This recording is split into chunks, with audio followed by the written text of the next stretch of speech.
Welcome to Pindar Poetry. We hope you learned something new.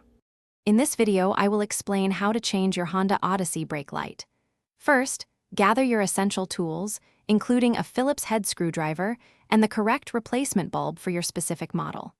Always ensure your vehicle is turned off and safely parked before starting any work. This ensures your safety and prevents any electrical issues, making the process smooth and secure. To begin, open your Honda Odyssey's rear hatch. You will see two screws holding the taillight assembly.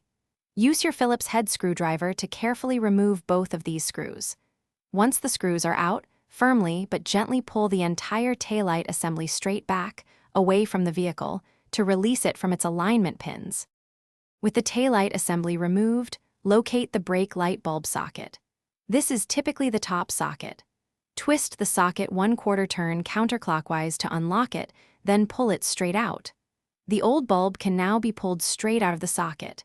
Take your new 7443 bulb and push it firmly into the socket until it clicks into place. Now, reinsert the bulb socket into the taillight assembly and twist it 1/4 turn clockwise to lock it.